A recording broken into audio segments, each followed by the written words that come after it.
Olá, estamos aqui no nosso terceiro vídeo e hoje nós vamos falar sobre sistema esquelético, ok? Espero que vocês consigam entender. Vamos lá, começar sobre o que é esqueleto. Bem, o esqueleto é um conjunto de ossos e cartilagens que se unem para formar o arcabouço humano. Então, o esqueleto é aquela carcaça, vulgarmente falando, pra gente só entender. Arcabouço lembra de carcaça, ok? Aquela coisa lá na feira, aquele boi lá e tal. Então, o esqueleto é um conjunto de ossos e cartilagens que se unem para formar o arcabouço do corpo humano. E o que são ossos? Olha, ossos são peças rijas de número, coloração e formas diferentes que em conjunto forma o esqueleto humano. Entendido? Para você, uma dicasinha para você gravar, para você aprender, né? Mais o que é osso. Aí você conta assim no dedo. Ossos são peças rijas de número, coloração e forma diferente que em conjunto forma o esqueleto humano. Não esquece. Vamos lá para a próxima definição. A função do esqueleto. Qual é a função do esqueleto? Bem, também dá para ter uma lógica para a gente associar nessa função do esqueleto. A primeira função é a proteção de órgãos internos. Como assim monitora a proteção? Olha, vamos dar um exemplo aqui básico para você lembrar para sempre. Aqui no nosso tórax, aqui nós temos as costelas, certo? Aqui também se encontra internamente o coração, os pulmões. Imagina aí, se a gente não tivesse aqui as costelas, não tivéssemos osso, qualquer batida que a gente tivesse, eu iria estar machucando de forma bem grave o meu coração ou os meus pulmões. Então, essa caixa torácica aqui impede que qualquer tombo machuque diretamente o meu coração ou os meus pulmões. Entendeu? Então, a primeira função do esqueleto humano é a proteção de órgãos internos. Não esquece. Agora vamos para a segunda função. Sustentação e conformação do corpo. Vamos lá? Segunda função. Sustentação e conformação do corpo. Olha lá, outro exemplozinho para você aprender. Se você quebrar o seu fêmur na perna, o primeiro osso da perna, no membro inferior, você vai continuar andando normalmente? Eu acho que não, né? A mesma coisa é aqui, no membro superior. Se você quebrar o seu braço, você vai continuar escrevendo normalmente? Eu também acho que não. Então, lembra, os ossos, o esqueleto, te dá sustentação e conformação para que você possa se manter, para que você possa andar, para que você possa escrever, enfim. A segunda função do corpo humano é sustentação e conformação do corpo. Entendido? A terceira função é o armazenamento de íon, cálcio e fósforo. Então, nós vamos aprender lá, um pouco mais lá, posteriormente, que no osso existem dois tipos de substância. E em uma dessas substâncias é onde acontece o armazenamento de íons, cálcio e fósforo, ok? Essa é a terceira função do esqueleto humano.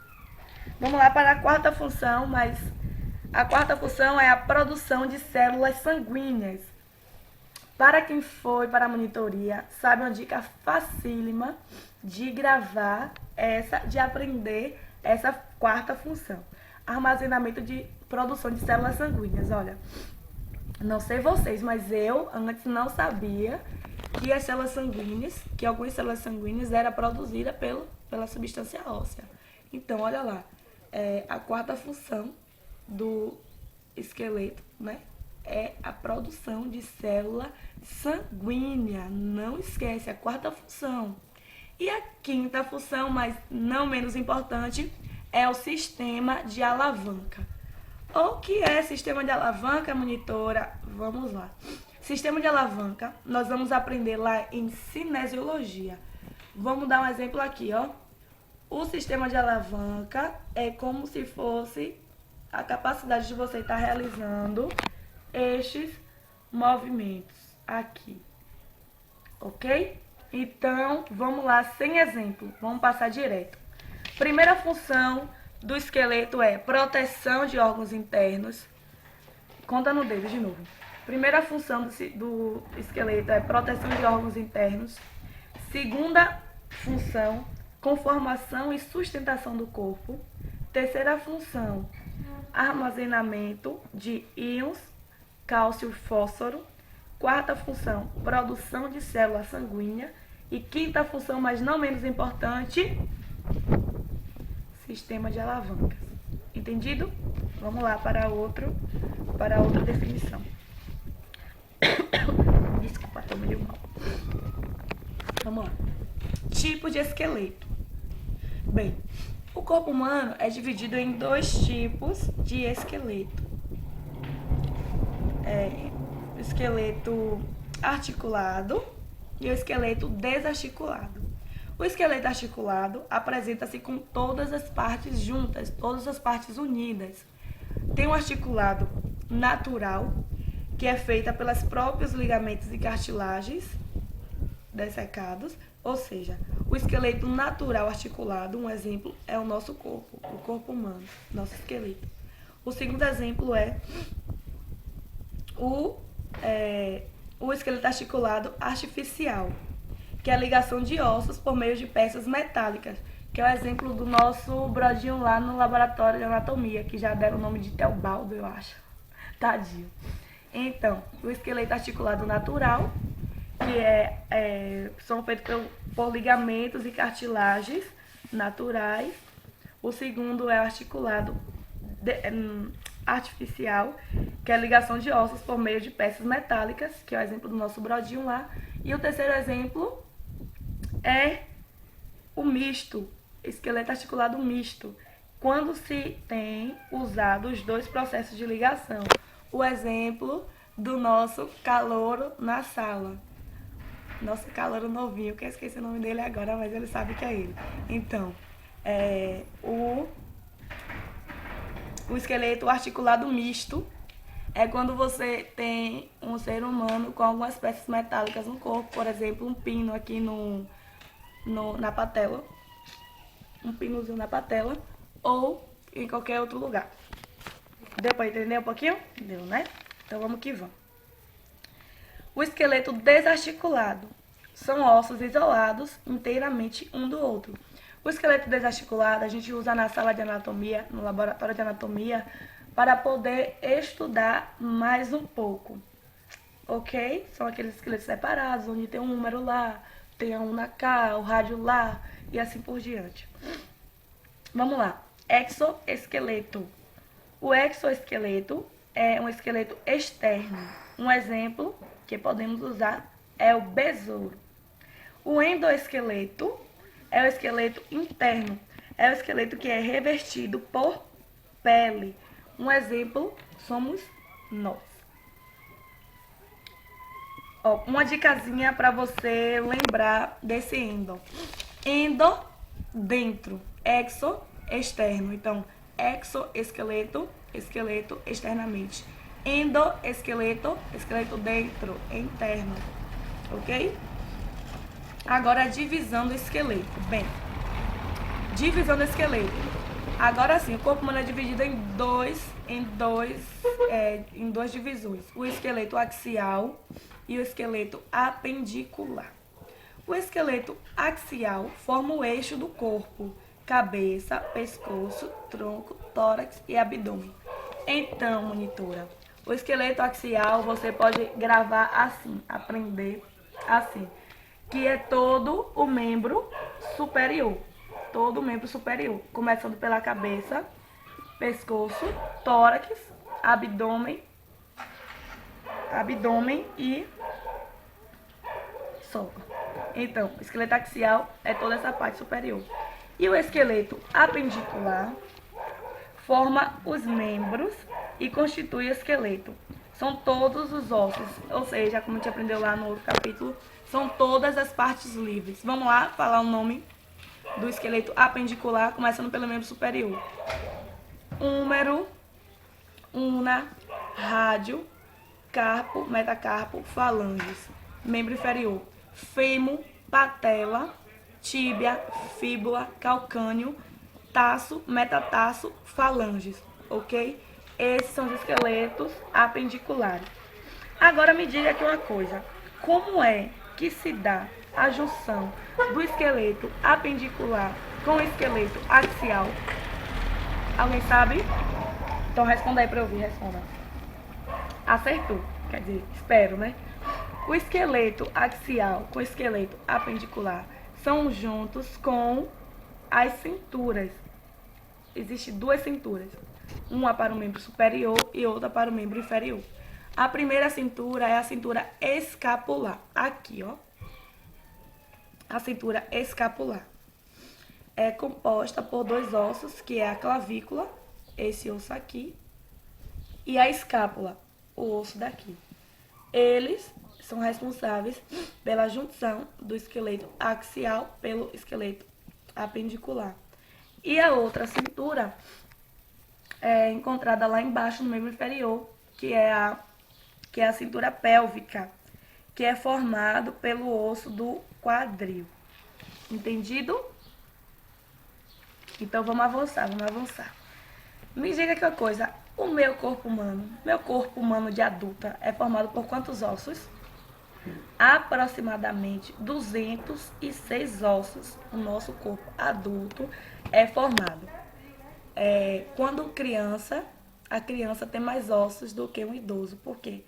Quando a criança nasce, não foram ainda calcificados alguns ossos. Temos o exemplo aqui deste osso e temos o exemplo do osso do quadril, que no bebê ainda está dividido em três: isquio, íleo e pubis, que ao decorrer do tempo vai crescendo, vai calcificando, e aí a criança vai crescendo, no caso no osso, a criança vai crescendo, vai calcificando, e aí une os três em um osso do quadril só, ok? Vamos avançar. Vamos ver agora a classificação dos ossos. O osso longo. O osso longo, comprimento maior que a largura e espessura. Exemplo, esqueletos apendiculares. O osso longo é facinho ver o exemplo, né? Se o comprimento é maior que a largura e a espessura, vamos lembrar do fêmur, vamos lembrar do húmero, vamos lembrar do rádio, vamos lembrar da una, da tíbia, da fíbula, até das falanges. Então, esses são exemplos de ossos longos, ok? Agora vamos para osso laminar.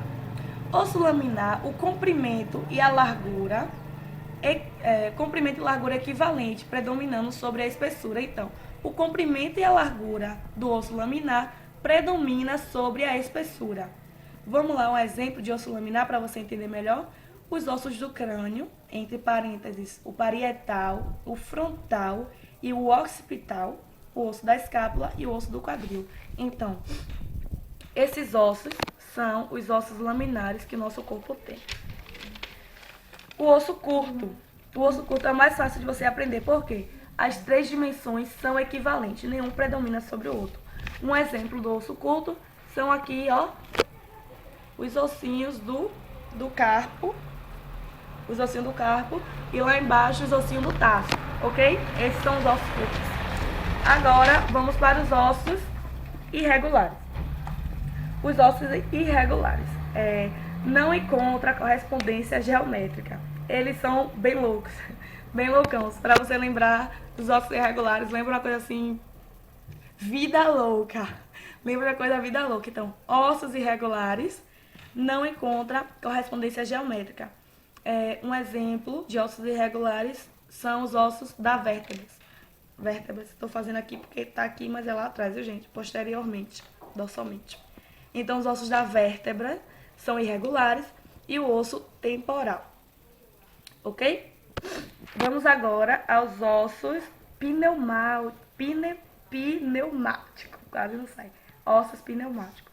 Apresenta uma ou mais cavidade revestido de mucosa e contendo ar, entre parênteses, sinos ou seios. Exemplo, o osso frontal, o osso maxilar, o osso temporal, o osso etimoide e esfenoide. Então, O osso pneumático é chamado assim porque ele apresenta seios ou sinos, que é como se fosse espaçozinhos assim ocos dentro, fazendo parte do osso, ok? Agora, o último é o osso sesamoide. O osso sesamoide desenvolve na substância de certos tendões ou de cápsulas fibrosas que envolvem certas articulações. Um exemplo é intratendíneo, entre os tendões, e periarticulares cápsulas, que é o exemplo do intratendíneo, é a patela, que fica aqui entre o fêmur e entre o osso da tibia e da fíbula. Ele é um exemplo de tendíneo, ok? Acabamos aqui a classificação dos ossos. Cartilagem epifisal. Alguém sabe o que é ou para que serve a cartilagem epifisal? Então, vou falar para vocês. Ela permite o crescimento dos ossos longitudinal e ela tende a sumir depois dos 18 anos de idade. Então, o seu osso está crescendo ali graças à cartilagem epifisal que fica na parte distal, fica lá entre epífise e entre diáfise, mas na parte distal, ok? Tipos de substância óssea. Vamos lá. Substância óssea compacta. Substância óssea compacta encontra-se fortemente unida umas às outras pelas suas faces, sem que haja espaço livre interposto. É um denso mais rígido. Então, para você lembrar, um trejeitozinho para você lembrar. A substância compacta é a substância ignorante, que não deixa ninguém passar. É aquela que está ali bem juntinha, bem arrochadinha, bem, não deixa nada passar por ali. Então, é a substância compacta, é a substância ignorante, ok? E a última substância é a substância esponjosa. As lâminas ósseas mais irregulares,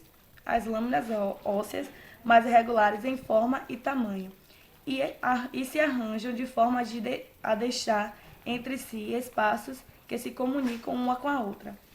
Então, na substância esponjosa é que tem aquele velho movimento de entrar nutriente, corrente sanguínea, de armazenamento. Então, tudo isso acontece na substância esponjosa. É fácil você aprender e gravar, porque esponja lembra um monte de furiozinho assim, né? Então, na substância esponjosa é bem isso que acontece. Bem, galera, por enquanto é só isso, se eu não me engano. Acho que deu para englobar um pouquinho de tudo. Não sei se está resumido demais, mas se tiver, é aquilo que eu falo. Qualquer dúvida, venha na monitoria, ou qualquer dúvida me procura pelo e-mail, pelo Facebook, que eu estarei à disposição para tirar qualquer um, ok? E mais uma vez, não repeti isso no segundo vídeo, mas a Ken está horrível, quebraram ela no meu aniversário, mas eu vou consertar em breve. O que importa é o conteúdo que está sendo passado. Espero que vocês tenham entendido. Se depender de mim, todo mundo vai fechar essa prova. Quero todo mundo fechando essa prova. E fica aí o convite, né? Venha para a monitoria, não deixe de vir. Você vai se dar bem. E estudem. Tchau, tchau. Até a próxima.